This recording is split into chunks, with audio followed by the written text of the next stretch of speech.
s'est dit, bon, ben là, on a peut-être une très bonne idée. Est-ce qu'elle fonctionne?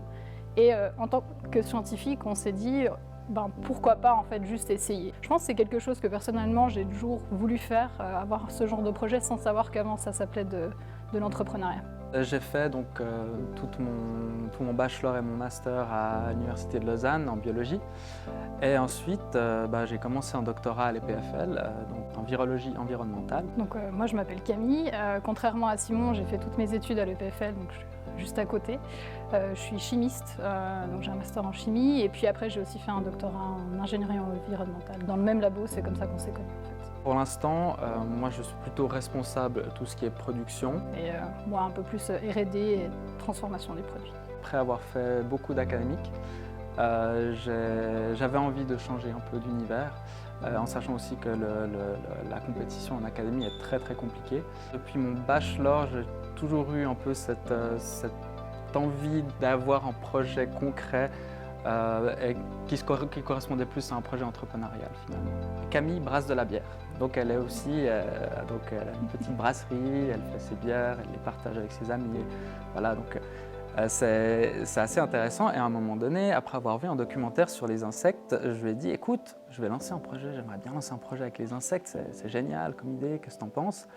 Et le lendemain, on est revenu au labo et on a eu la même idée. On s'est rendu compte qu'il y a beaucoup d'industries alimentaires en fait, qui produisent ce que la plupart des gens appellent des déchets, mais ce que nous on va considérer comme étant des coproduits. Des coproduits pourquoi? Parce qu'en fait c'est des ressources qui sont encore pleines de nutriments, qui peuvent être utilisés différemment que de juste les jeter au compost. Donc on prend ces coproduits et puis on les transforme en fait à l'aide des vers de farine pour faire une source de protéines locale et durable. On peut créer une quantité phénoménale de différents produits.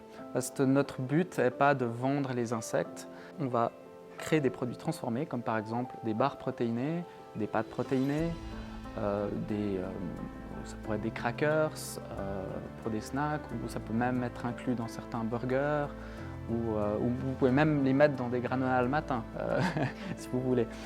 Mais on va principalement se baser sur la vente de poudre et de barres protéinées et de pâtes protéinées au début.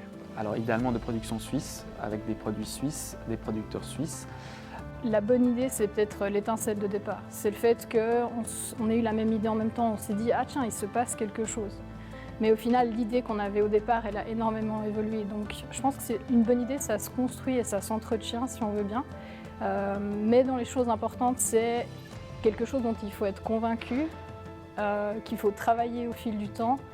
Et il faut aussi savoir après remettre en question cette idée et voir comment la faire grandir en fait, en s'entourant des personnes qui, elles, par exemple, connaissent mieux le business, connaissent mieux la communication, des choses comme ça. Moi, j'ai jamais été vraiment en contact lors de mes études avec des insectes, c'est pas du tout quelque chose que j'ai étudié. Mon premier vrai contact, c'était en fait lors d'un festival où j'ai eu l'occasion de goûter ces vers de farine grillés. Donc j'étais c'est intéressant, c'est nouveau, bon voilà. On a fait des questionnaires aux consommateurs et beaucoup d'interviews.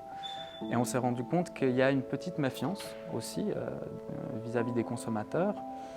Et ces consommateurs se posent la question, mais comment ces insectes sont produits? C'est quelque chose de très flou, c'est quelque chose que peu de gens savent. Par exemple, quand on parle de cochons, de poules ou de vaches, on sait plus ou moins comment ils sont, comment ils sont nourris. Mais les insectes, on ne le sait pas. Et on aimerait aussi communiquer là-dessus avec les coproduits qu'on utilise. Ça nous a beaucoup aidé en fait en nous donnant un cadre de ce que c'est le business, ce que c'est l'entrepreneuriat, quelles sont les choses auxquelles il faut faire attention. Puis ça nous a donc aussi aidé à mieux comprendre nos futurs consommateurs, à les identifier, parce que pour nous c'était très très vague en fait, on n'avait aucune idée de comment est-ce qu'on construit par exemple des personnalités ou des choses comme ça. Ça nous a donc permis de remettre en question nos a priori qu'on pouvait avoir sur ces consommateurs et de se confronter à eux directement, d'aller justement, on nous a conseillé des interviews, de discuter avec des personnes en one-one et de mieux comprendre en fait leurs attentes, leurs besoins et comment y répondre. C'est un encadrement, un réseau aussi qui nous a beaucoup aidé en termes de conseils, de coaching mais aussi principalement. On a plusieurs opportunités, donc bien sûr la suite c'est soulever des fonds, trouver un endroit pour s'installer. On a déjà quelques opportunités qu'on est en train de creuser. Mais idéalement, la suite, c'est ça. On aimerait lancer notre crowdfunding à l'automne. Donc on va travailler beaucoup sur ça cet été, à la fin de l'incubateur. Donc on va continuer à travailler principalement pour préparer ce crowdfunding. On s'est dit, pourquoi pas en fait juste essayer. Et effectivement, c'est un peu en faisant qu'on a appris et qu'on a développé aussi notre savoir-faire.